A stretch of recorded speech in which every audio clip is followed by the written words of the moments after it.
दोस्तों दोस्तों हम तो हर एक वीडियो में कहते ही थे कि इन 4 चीज़ों का सेवन करना बंद कर दीजिए। आप असमय बुढ़ापा, गंभीर बीमारी से सबसे आप दूर रहेंगे। आपका शरीर 100% निरोग रहेगा जिस दिन से आप इन 4 चीज़ों को खाना छोड़ देंगे। लेकिन शायद आप लोगों ने इसे नज़रअंदाज किया, इसे अवॉइड किया और आज के समय में लोग इसे नज़रअंदाज कर रहे हैं, अवॉइड कर रहे हैं। उन्हें लग रहा है कि सोशल मीडिया पे ये सारी अफ़वाहें हैं। दोस्तों, ये अफ़वाहें नहीं हैं। आज के 100 साल पहले आज के 100 साल पहले इन 4 चीज़ों का सेवन ना के बराबर था, यानी कि लोग नहीं करते थे। लेकिन आज 100 साल बाद इन 4 चीज़ों का सेवन इतनी तेज़ी से बढ़ा है, चाहे वो गरीब हो, चाहे वो अमीर हो, चाहे वो बूढ़ा हो, चाहे वो 2 साल 1 साल का बच्चा हो, वो सारे लोग इन 4 चीज़ों का सेवन सुबह से शाम तक कर रहे हैं और 90% कर रहे हैं। यही कारण है कि एक नई-नई बीमारियां सबको अपनी चपेट में ले रही, चाहे गरीब हो, चाहे अमीर हो, चाहे बूढ़े हो, चाहे बच्चे हो। वो 4 चीज़ों का सेवन कर रहे हैं और उनकी मजबूरी है, क्योंकि इस तरह से एडवर्टाइजमेंट किया जाता है, इस तरह से प्रचार किया जाता है, हम उसे अपने स्वास्थ्य के लिए सबसे फायदेमंद मानते हैं, जबकि उसका जस्ट उल्टा होता है। इन 4 चीज़ों को खाने से आपको कोई फायदा नहीं होगा, कोई फायदा, कोई प्रोटीन्स, विटामिन्स, मिनरल कुछ भी नहीं पाए जाते हैं।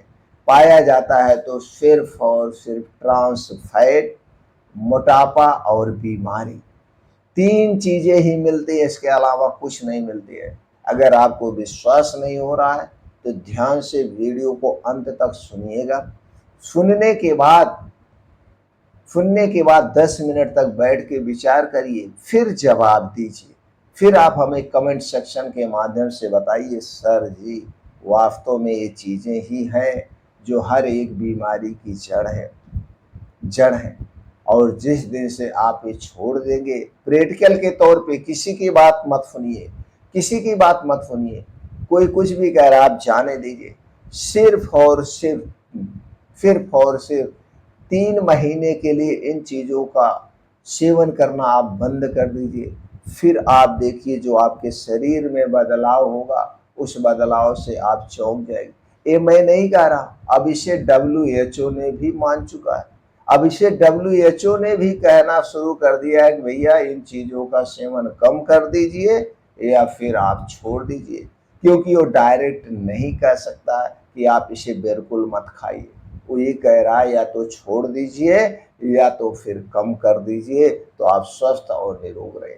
तो चलिए एक एक करके उन 4 चीज़ों के बारे में जानते हैं। 4 चीज़ों के बारे में जानते हैं। उनमें से पहली चीज़ है जो सबसे खतरनाक चीज़ है, और कोई भी डिश आपके घर बन रही है या आप मार्केट से बाहर की ला रहे हैं तो उसमें वो डाली जाती है, वो है मैदा, जिसे सफ़ेद पॉइजन कहा जाता है। सफ़ेद पॉइजन दोस्तों, मैदा और आटा दोनों एक ही चीज़ों से बनता है, यानी गेहूं से बनता है, लेकिन दोनों को बनाने का प्रोसीजर अलग है। जब इसका आटा बनता है गेहूं का, तो गेहूं धुल करके साफ करके डायरेक्ट पीस दिया जाता है, और जो इसका छिलका होता है, इसी छिलके में प्रोटीन और विटामिन फाइबर पाए जाते हैं, जो कि हमारे स्वास्थ्य के लिए फायदेमंद है। 100 ग्राम गेहूं में 10 से 12 ग्राम प्रोटीन पाया जाता है, जो कि दोस्तों बहुत ही फायदेमंद है। लेकिन जब इसका मैदा बनता है तो मैदे के साथ छेड़खानी की जाती है। ऊपर का सबसे पहले छिलका निकाल लिया जाता है, गेहूं के जो ऊपर का छिलका है और जिसमें प्रोटीन फाइबर पाया जाता है, उसे निकाल लिया गया। जब उसे निकाल लिया गया तो क्या बचा? कुछ नहीं बचा, एक प्रकार का वेस्ट पदार्थ बचा। उसके बाद इसे खूब पतला पीसा जाता है। पतला पीसने के बाद इसे दोस्तों क्लोरीन जैसी कई प्रकार की गैस आते हैं, उसमें वॉश किया जाता है सफेदी पर लाने के लिए। सफेदीपन लाने के लिए। इसके बाद भी दोस्तों कुछ ऐसे भी फैक्ट्री वाले हैं, उन्हें बर्दाश्त नहीं होता और फायदा कमाने के चक्कर में घटिया जैसे खड़िया का प्रयोग किया जाता है, एक प्रकार की मिट्टी का प्रयोग किया जाता है जो कटकटाती नहीं है, वो मिट्टी का प्रयोग किया जाता है। इसीलिए आप देखते हैं गेहूं का आटा हल्का होता है, मैदा वजन होता है। गेहूं का आटा महंगा मिलता है, मैदा सस्ता मिलता है, आप देख लीजिए।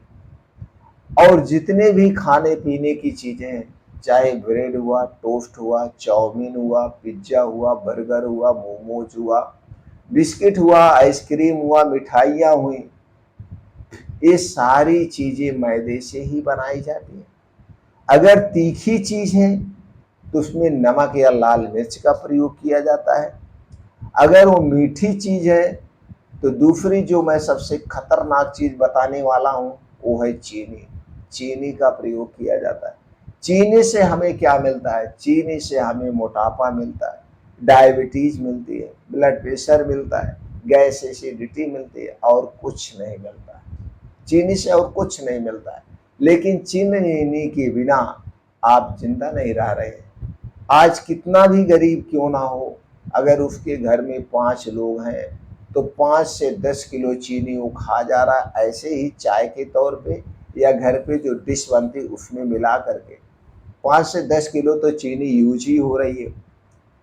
अगर फैमिली बड़ी है तो वहां पे दोस्तों 15-15, 20-20 किलो यूज हो जाती है।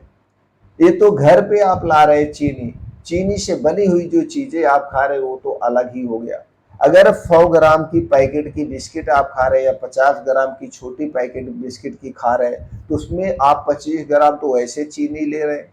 अगर आप 200 ml की कोल्ड ड्रिंक्स की बोतल पी रहे हैं तो 26 से 27 ग्राम चीनी उधर भी ले रहे हैं। इसी तरह से दिन भर में टॉफी, बिस्किट, नमकीन, आइसक्रीम जो भी आप खाते हैं उनमें चीनी का प्रयोग ही होता है। तो इसलिए दोस्तों दूसरी चीज को यानी चीनी को स्वीट पॉइजन कहा जाता है, इसे आप तुरंत छोड़ दीजिए। तीसरी चीज है जिसे साइलेंट किलर कहा जाता है, वो है दोस्तों रिफाइन किया गया तेल। रिफाइन किया गया तेल सबसे खतरनाक है। रिफाइन किया, क्योंकि रिफाइन करने में 10 से 12 प्रोसीजर किया जाता है और इसमें कुछ केमिकल मिलाए जाते हैं। रिफाइन किए गए तेल और नॉर्मल तेल में क्या फर्क है आप खुद ट्राई करके देखिए। आप दोस्तों आप सरसों का तेल लीजिए या आप सरसों का तेल खाते हैं तो मार्केट से किसी अच्छी कंपनी का अच्छा ब्रांड खरीद के लाइए जिसपे आपको ट्रस्ट हो, विश्वास हो, और आप खुद सरसों खरीदिए और जाकर मशीन पे उसका तेल निकलवा के लाइए और इस तेल को 1 हफ्ते के लिए आप रख दीजिए, तो जो इसमें कांटी वगैरह है वो बैठ जाएगी। अब दोनों तेल को आप मैच करिए। जो तेल आप मार्केट से लाए वो पेट्रोल की तरह झलक रहा है, वो पतला होगा, उसमें झाग कम होगी। जो तेल आपने चक्की से निकलवा के लाया वो तेल मोटा होगा, झाग युक्त होगा। तो आप खुद जान लीजिए कौन सा तेल फायदेमंद है। इसलिए हमें रिफाइन किया गया तो कोई भी तेल नहीं खाना चाहिए। शुद्ध मशीन से निकला हुआ आप जाके निकलवाइए, उस तेल का प्रयोग करिए। चौथी चीज है ठंडा पेय पदार्थ, चाहे वो फ्रिज का रखा हुआ पानी हो, चाहे फिल्टर किया गया पानी हो, यानी ठंडी चीजें आपके स्वास्थ्य के लिए हानिकारक है। ठंडी चीजें आप ज्यादा लेंगे तो पाचन तंत्र से संबंधित समस्याएं होना ही होना है। पाचन तंत्र के लिए ठंडा पेय पदार्थ सबसे नुकसानदेह है। हमें रूम टेम्परेचर का खाना और रूम टेम्परेचर का पानी पीना चाहिए। ये 4 चीजों से दूरी बनाइए, आप हमेशा स्वस्थ और निरोग रहेंगे।